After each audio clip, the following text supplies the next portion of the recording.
الحمد لله رب العالمين حمدا يوافي نعمه ويكافئ مزيده. يا ربنا لك الحمد كما ينبغي لجلال وجهك ولعظيم سلطانك. اللهم فصل وسلم وزد وبارك على منبع الأنوار سيدنا محمد الحبيب المختار، وعلى آله الأبرار وصحابته الأخيار، صلاة تحفظنا بها من شر الأشرار وكيد الفجار ومن فتن الليل والنهار. اللهم صل على سيدنا محمد صلاة تفتح بها أبواب الرضا والتيسير وتغلق بها أبواب الشر والتعسير. أنت مولانا فنعم المولى ونعم النصير. ئازیزان و خۆشەویستان، سەلامی خوای گەورەتان لەسەر بێت. مانگی ڕەبیع الئەنوارە و باسی پێغەمبەرە صلی الله عليه وسلم. هەرچی خێر و خۆشیە کە ڕووی لە ئینسانیەت کردووە، ڕووی لە مرۆڤایەتی کردووە، بە بەرەکەتی لەدایکبوون و ڕیسالەی پێغەمبەری نازدار بوو صلی الله عليه وسلم. هەموو ئینسانیەت و مرۆڤایەتی قەرزاری پێغەمبەرن صلی الله عليه وسلم. ئەگەر پێغەمبەر نەبوایە و ڕەحمات و بەرەکاتێک کە خوا بۆ پێغەمبەری داوە ئەو نەبوایە، ئینسان هەمیشە و دائیم لە جەهل و نەزانین و نەفامیە ژیا. بەڵام خوا بە ڕەحمی خۆی ڕەحمی بەم مرۆڤایەتیە کرد و ئەم پێغەمبەرەی کرد بە ڕەحمەت و ڕەوانەی کرد بەوەی کەوا خەڵکی لە نەزانین و لە شەوەزەینی کوفر و نەفامی و نەزانین ڕزگار کە. جا زۆر جارێک کە باسی مانگی مەولود دێ، کە باسی مەولود ئەکرێ و یادی مەولود ئەکرێتەوە و خەڵکی سرور و فەرەح و خۆشی خۆیان دەرئەبڕن، پەیمانی خۆیان تەجدید ئەکەنەوە لە ڕۆعی پێغەمبەری خوا صلی الله عليه وسلم. هەندێک ئاوازی شاز و نەیار و ناحەز یەکسەر شەیطان ئاسا کە لە لەدایکبوونی پێغەمبەری خوا قیڕەیەکی لێبەرز بۆ هاواری کرد، ئەوانی دەنگیان لێبەرز ئەبێتەوە بە ئومێدی ئەوەی کەوا موسڵمانان ساردکەنەوە لەو یادە پڕشکۆیە لە باس و خوازی پێغەمبەر صلی الله عليه وسلم بە ناوی جۆرا و جۆرەوە. جارێک دەڵێن ئایا مەولودی پێغەمبەری خوا خێرە یان شەڕە؟ ئەگەر خێرە ئایا پێغەمبەر کردی یا نەیکرد؟ یا ئاماژەی پێ کرد یا ئاماژەی پێ نەکرد؟ یان دەڵێن گەیاندی یا نەیگەیاند؟ ئەم جوابانە سەهلە. ئێمەش ئەتوانین بڵێین ئایا مەولودی پێغەمبەری خوا شەڕە یا خێرە؟ ئەگەر شەڕە ئایا پێغەمبەری خوا زانی یا نەیزانی؟ ئایا گەیاندی یا نەیگەیاند؟ چونکە پێغەمبەری خوا صلی الله عليه وسلم وما ينطق عن الهوى إن هو إلا وحي يوحى. وەڵام ئێمانە زۆر سەهل و ئاسانە، وەک چۆنەوە پرسیارەکە ئەهلی سونە و جەماعەت گەن پرسیارەکەن بەڕاستی. مەولودی پێغەمبەری خوا صلی الله عليه وسلم ئیجماعێکی سکوتی لەسەر دروست بووە، زانایان یەکدەنگن لەسەری. یەک زانای معتەبەری ئیسلام نییە ئینکاری مەولودی پێغەمبەری خوا بکات صلی الله عليه وسلم. پێغەمبەری خوا فەرمێت چی لەبارەی ئومەتەکەیەوە، لەبارەی زانایانی ئومەتەکەیەوە؟ ئەفەرمێت إن الله لا يجتمع أمتي على الضلالة. خوا ئومەتەکەی من لەسەر گومڕایی کۆ ناکاتەوە، مەبەستی زانایانی ئومەتەکەیەتی. یعنی ساڵەهای ساڵە زانانیم ئومەتە کتێبیان داناوە، پەرتووکیان نووسیوە، عالمی ڕەبانی و خواناس باسی مەولودیان کردووە و مەولودیان کردووە بەلای پێغەمبەرەوە. ئەفەرمێ خوا لەسەر گومڕایی کۆیان ناکاتەوە، دوور لە ڕووی جەنابتان نەزان و نەفامێک کە دوور لە هەموو قیەمێکی ئەخلاقیە ئەڵێ ئەمانەمیان گومڕاو سەر لە شێواون. و هەروەها پێغەمبەری خوا خۆی ئەفەرمێ، ئیمامی ئەحمەد حەدیثەکەی تەخریج کردووە لە عەبدوڵڵای کوڕی مەسعودەوە، ئەفەرمێت ما رآه المسلمون حسنا فهو عند الله حسن وما رآه عند المسلمين قبيحا فهو عند الله قبيح. ئەوەی بەلای مسلمانانەوە جوان و شتێکی باش بێ و سوود و قازانجی تیاوێ بۆ مسلمانان، مایەی عیزەتی ئیسلام و نەسڵەتی ئیسلام بێ، ئەوە مسلمانان بە جوانیان زانێ بێ، ئەوە لای خوای جوانە. ئەوەی لای مسلمانان شەی قەبیح بێ و زەرەر بێ، لای خوای زەرەرە و خوا بە زەرەری داناوە. دەی مەولود زۆرینەی زانایان وەک ئەرزم ئیجماعێکی سوکتی لەسەر دروست بووە، پەرتووکیان لەسەر داناوە، ئەفەرمون خێرێکی زۆر گەورەی تایە. کەواتە ئەم زانایانە هەموویان قورئانیان دیراسە کردووە و شەرعی تەفسیریان کرد، تەفسیری قورئانیان دانا و شڕاعی حەدیث بوون و حەدیثی پێغەمبەری خۆیان گەیاندووە، عیلمی عەقلی و نەقلیان پێ بووە. ئەمانە پێغەمبەری خوا ئەمە گومڕانین، بەڵکو کارێکیان کردووە ئەم کارە خوا بە چاکی زانیوە، خوا بە جوانی زانیوە، ئەوانی بە جوانیان زانن و خوا لای خوای جوانە. جا عەزیزان، ئێمە ئەوە ئەڵێن بەڕاستی ئەڵێن مەولودی پێغەمبەری خوا صلی الله علیه زۆر خێرە و خێریشی زۆر تایە. بەڵێ پێغەمبەری خوا کردوویەتی، بەڵام بەم شێوازەنە. بەڵگە چییە پێغەمبەری خوا کردووی صلی الله علیه وسلم؟ یا قورئان ئاماژەی پێکرد بێت، یا حەدیثی پێغەمبەری خوا ئاماژەی پێکرد بێت. وەک ئەرزم کردن من ئەو پرسیارە لەوانەکەم، یەک حەدیثم بۆ بێنە پێغەمبەری خوا فەرمێت تۆ عید میلادی من مەکە ئومەتەکەم، باسی مەولودی من مەکەن، یەک حەدیثم بۆ بێنە. بەڵام من چەند ئاماژەی حەدیثی پێغەمبەری خوا بۆ هێنم، چەند ئاماژەی قورئانی بۆ هێنین کە عولەما ئاماژەیان وەرگرتووە لێوە کە هەمووی باسی مەولودی پێغەمبەری خوا ئاکا صلی الله علیه وسلم. بەڵام ئەوان یەک ئاماژە بێنن، نەک حەدیث، کە حەدیثی وانە تەحەدایان نەکەم، یەک حەدیث بێن بڵێ پێغەمبەری خوا فەرموویەتی مەولود مەکەن، بەسەر چاو ئێمەش نایکەین. ئەگەر ئەوە پرسیارەکە ئەگەر بڵێن پێغەمبەری خوا زانیوەتی ئەی بۆ نەیگەیاندووە، ئەگەر مەولود حرامە بۆ پێغەمبەری خوا نەیفەرموون ئومەتەکەم دوای خۆم مەولود مەکەن، باسی ژانی من نەکەن، باسی مەولود نامەی من نەکەن. ئەگەر بڵێن پێغەمبەری خوا نەیزانیوە تۆ زەندیقی، ئەگەر بڵێن زانیوەتی نەیگەیاندین ئەمە نەعوذ بالله پێغەمبەری خوا بە خیانەت دەرەکەی. وەک چۆن ئەو وا بە ئێمە ئەڵێم وا بە ئەو ئەڵێن. بەڵام ئێمە ئاماژە هەیە کە پێغەمبەری خوا مەولودی خۆی کردووە، باسی خۆی کردووە. چۆن؟ جارە قورئان، یەکەم جارەوە قورئان، خوای تەبارەک و تەعالا لە قورئانە فەرمێت قل بفضل الله وبرحمته فبذلك فليفرحوا. أفرميت يوم بفضل خواك قرآن برحمتي پروردگار كبيغمبرة. ابن عباس آياتك التفسير كاو شرع كان مني ملا عبد الله نية يك مفسيرتني. ابن عباس أفرميت خوا أفرميت بفضل خواك قرآن برحمتي كبيغمبرة دل خوش بن فليفرحوا أمره دل خوش بن. إن جاء أفرميت ئەم دڵخۆشیەتان بە قورئان و بە ئیسلام و بە پێغەمبەر بەڕاستی خۆشەویستان گەورەترین خێر و بەرەکەتێکە یەک کۆیەکەینەوە. خەیڕ مما یەسمعون لە سەرۆد و سامانێکنا باشتر و چاکترەوە یەک کۆیەکەنەوە.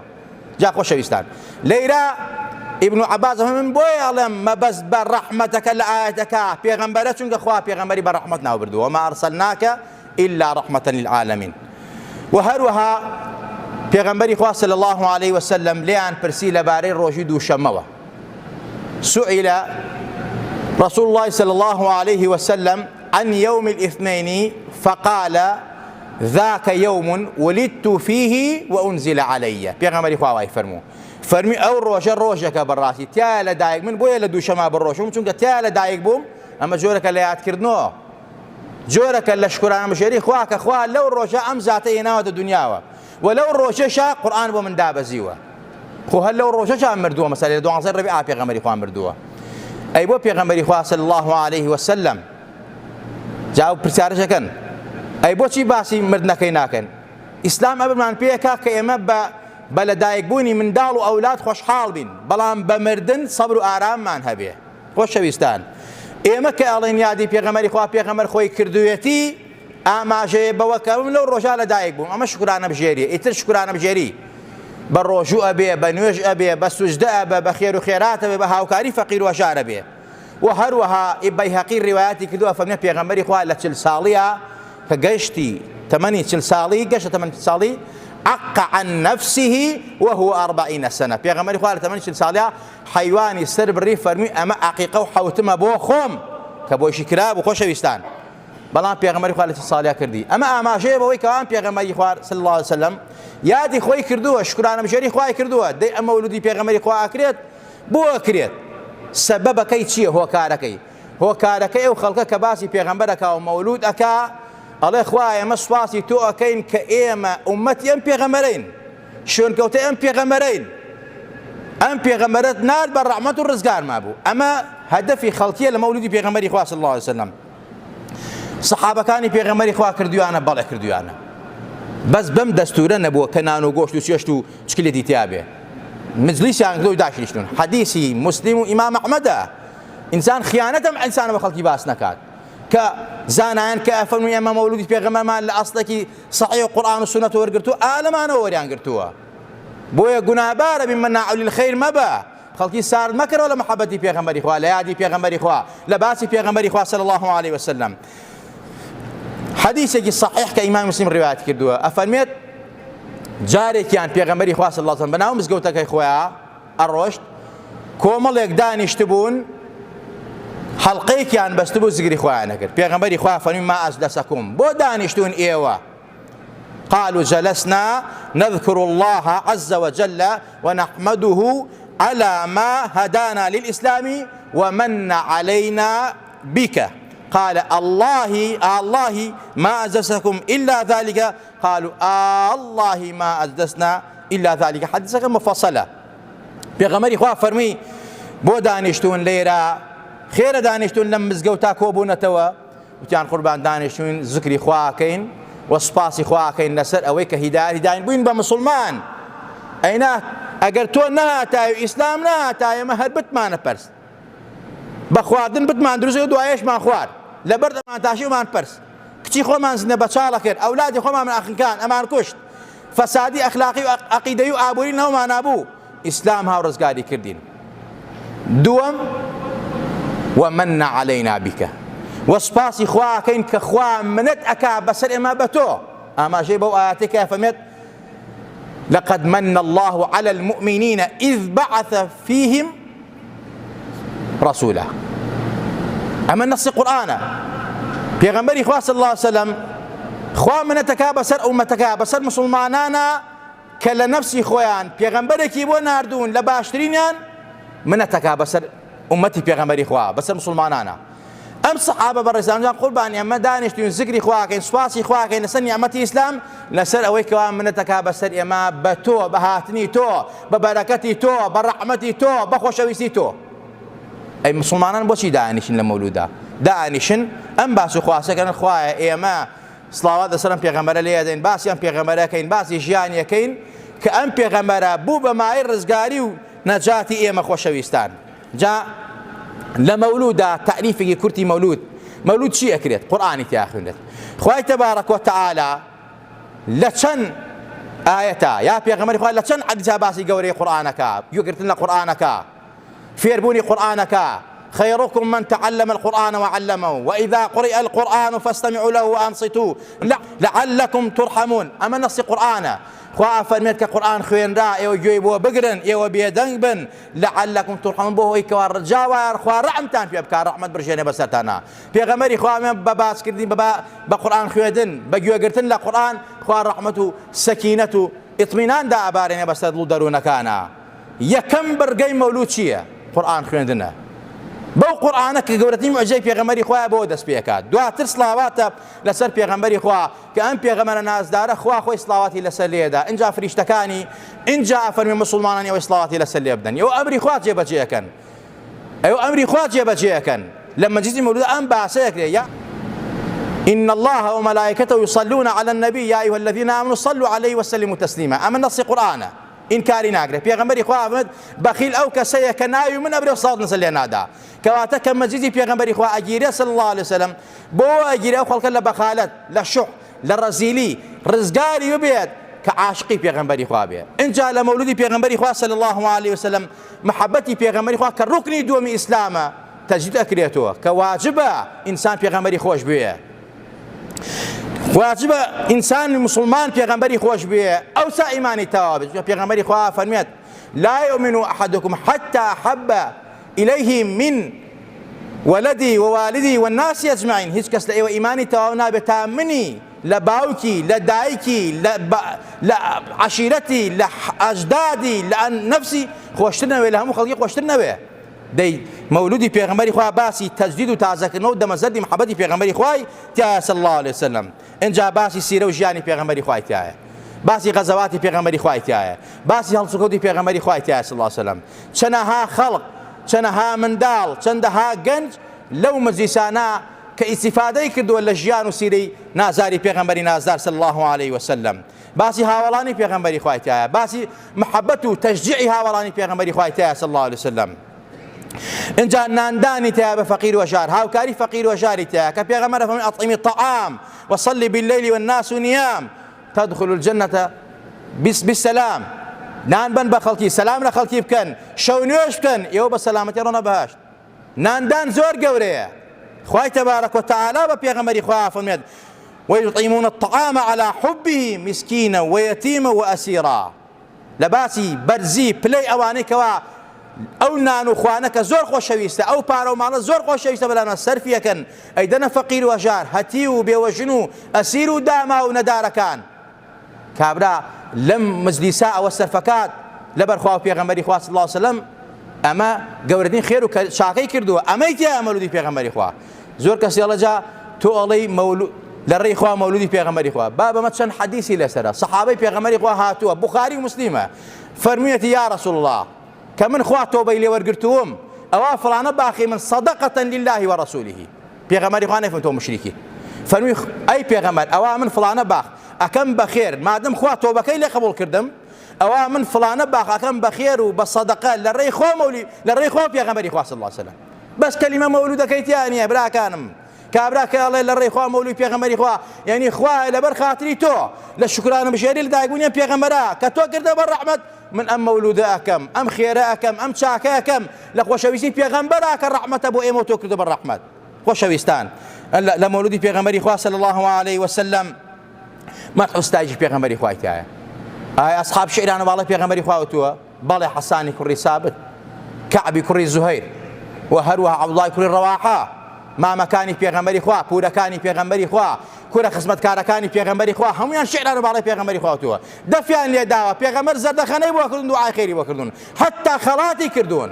کەعبی کوڕی زوهەیر کە شعری تۆبەکەی بەسەر پێغەمبەری خوا فەرموو، پێغەمبەری خوا عەبای سەرشانی خۆی پێدا، فەرمی ئەم عەبا خەڵاتی تۆ بێ خۆشەویستان. کەواتە ئەو مەدح و ستایشانە کە ئەکرێت لە مزگەوتەکانە بە بەرچاوی پێغەمبەری خواوە کراوە. پێغەمبەر زەردەخەنەی بکەن، دوعای بکەن، هەدیە و خەڵاتی پێداون خۆشەویستان. و هەروەها لە مەولودی پێغەمبەری خوا تەجەموعەیە، مسلمانان یەکتریە بینن کە ئەمە هەدەفی ئیسلامە کە مسلمانان برابن، تەبابن، یەکریز بن. وەعز و ئیرشادی تایە، لە هەمووشی گرنگ دوعای تایە کە دوعا کرۆتی عیبادەتە. لە ئەخیری مەولودەکە دوعا ئەکرێت بۆ ئەو مسلمانانە، بۆ تەواوی مسلمانان، بۆ خێر و خۆشی وڵات. ئێستا باران نابارێ، پێویستمان بە دوعای خێرە، هەموو کاتێ ئەبێ دوعا بکەین، بەڵام لە کاتی بەڵا، لە کاتی وەبا، لە کاتی مصیبەتە، بۆ دەفعی بەڵا، بۆ ڕەفعی بەڵا دەی دوعای تیاکرێت. دوعاش کرۆتی عیبادەتە. خوا فەرمێت دوعا بکەن وەڵام تانەدەمەوە. جا خۆشەویستان، ئەمە برگەکانی مەولودە، دەی ئەم جوزئیانە هەمویان عیباداتن، هەمویان برگەی عیباداتن خۆشەویستان، لە عیبادات و قورئان و سونەتە وارد بوون خۆشەویستان.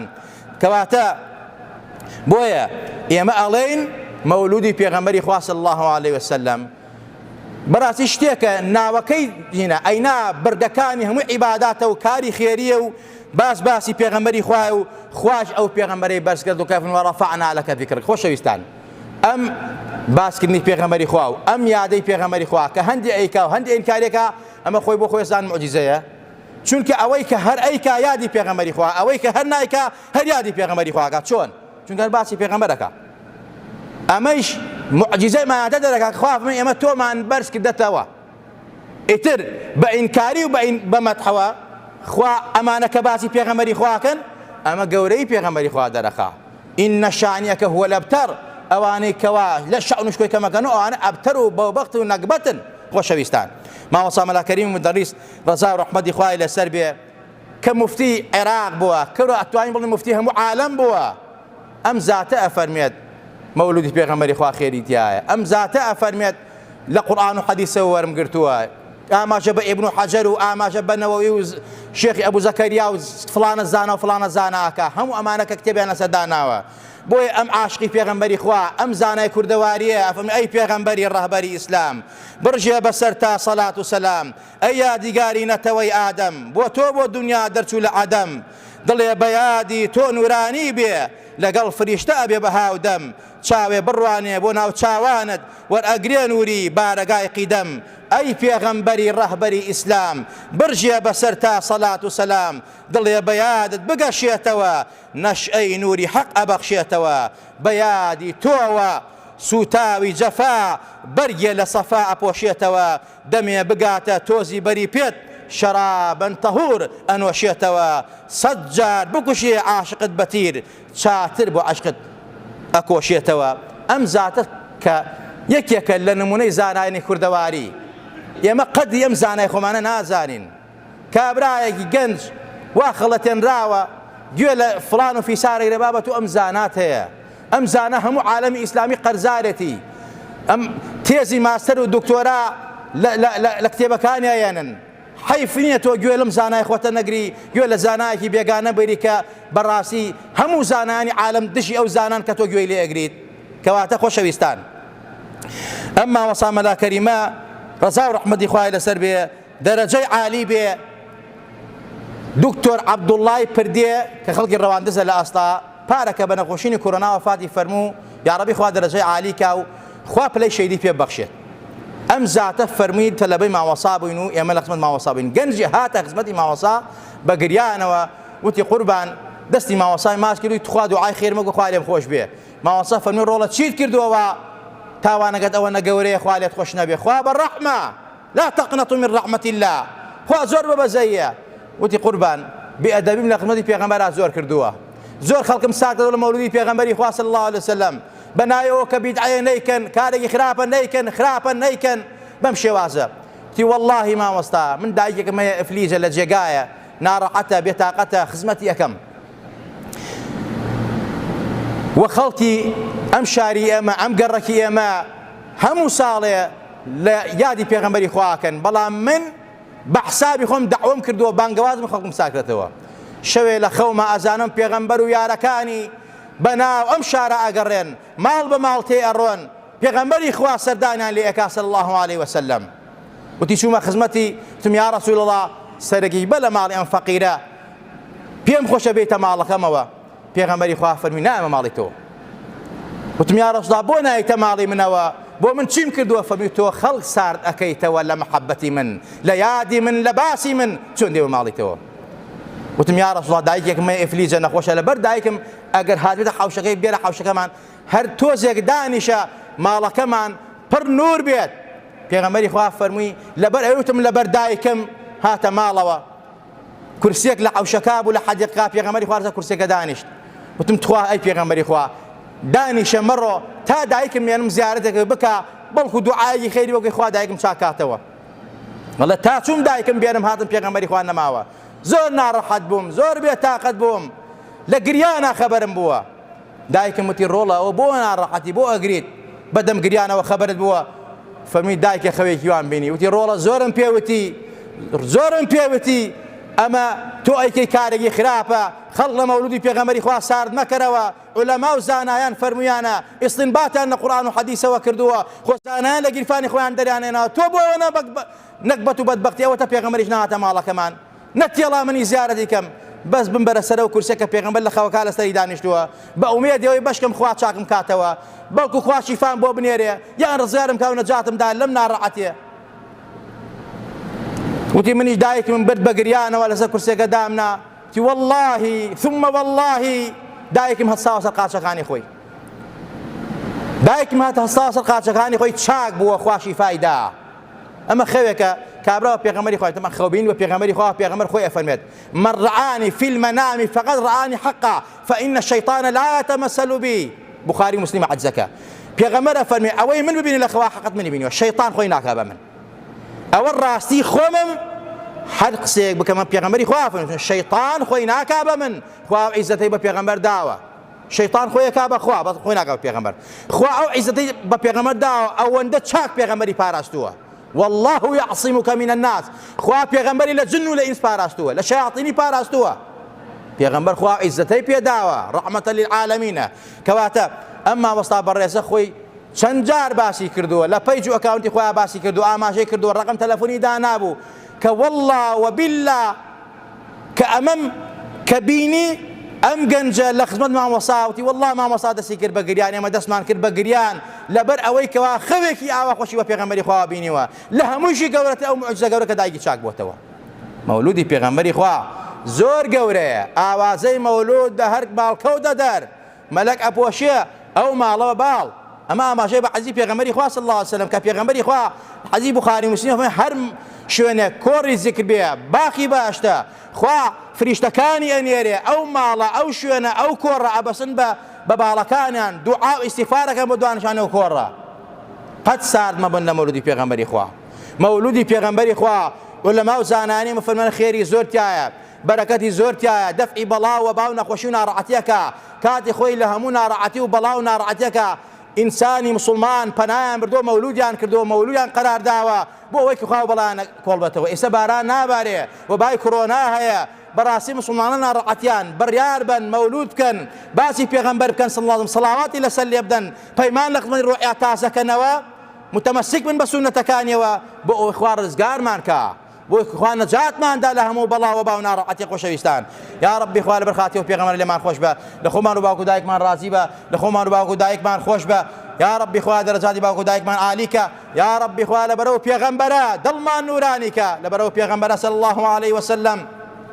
شیفای جەستە و ڕۆح و گیانمان بە شیفای خاکوڵاتمان بە شیفای برینەکانمان بە یا ربی خوای لە قەیرانەکان ڕزگارمان کە لە ناڕەحەتەکان ڕزگارمان کە تەبابین برابین یەکریز بین یا ربی خوای گیان عاشق و ئەوینداری ڕاستەقینەی پێغەمبەر و ئەصحاب و صالحان و خواناسان بین نهج و ڕێبازیان نانەدەین یا ربی خوای لە دەپاڕێنەوە بە ئیسمی عەزەمی خۆت لەبەر خاتی و پێغەمبەر نازدارە صلی الله علیه وسلم بە ئیمانەوەمان ژێرەوەمان بنەوە زیندوومان کردەوە یا ربی خوای وانە داوا و دوعای خەیران لێ کردوین ئەگەر کێشە و گرفتیان هەیە مەشاکیلی عائیلەیان هەیە خوای گیان بۆیان چارەسەرکە خوای ڕەحمیان پێ بکە کێشە و گرفتی ئەوانش ئێمەش چارەسەرکە شیفای نەخۆش و ئێمەش ئەوانش بە ئەوانەی منداڵیانە و داوای منداڵیان کردووە خوای لەبەرەوە پێغەمبەرە منداڵیان بەرێ منداڵی ساڵحیان بەرێ منداڵی ئێمەش ساڵحکە ئەولادەکانمان ساڵحکە لە بەدبەختی و نەکبەتی لاماندا یا ربی خوای لە نەخۆشی کۆرۆنا و باقی و باو ناڕەحەتەکان ڕزگارمان کە ئەم نەخۆشیمان لە کۆڵکەرەوە خوای بارانی بە ڕەحمەتمان وەبارێنە خوای لەبەر خاتی ڕەحمەت و بەرەکەتەی کە دادەوە پێغەمبەر خوای ڕەحمەت و بەرەکەتی خۆت بڕژێنە بەسەرمانە کانی و کارێزمان بۆ بتەقێنە بەرەکاتی ئاسمان بڕژێنە بەسەرمانە بەرەکاتی ئەرزمان بۆ دەرکە خوای بارانی بە ڕەحمەتمان وەبارێنە خوای ئێمە گوناهبارین تاوانبارین لێ دەپارڕینەوە لەبەر خاتی و پێغەمبەرە نازدارە ڕەحمان پێ بکە وڵاتمان پڕخێر و خۆشیکە وڵاتمان ئاوادان کەرەوە کانی و کارێزەکانمان بۆ بتەقێنە یا ربی خوای گیان لە ڕۆژی قیامەتشا لەبەر سێبەری عەرشی خۆتا حەشرمان بکە دامان بنێ لە چیمانەکانی بەهەشتا لەگەڵ پێغەمبەرا کۆمان کەرەوە بانگمان بکە دەرمان نەکا بەدەستی مبارەی خۆی ئاوی کەوسەرمان باتێ یا ربی خوای گیان دوعا و نزا و پاڕاونەکانمان لێوەگرە عاقبەتمان بخێر بگێڕە آمین آمین أقول قولي هذا وأستغفر الله لي ولكم ولسائر المسلمين والسلام عليكم ورحمة الله وبركاته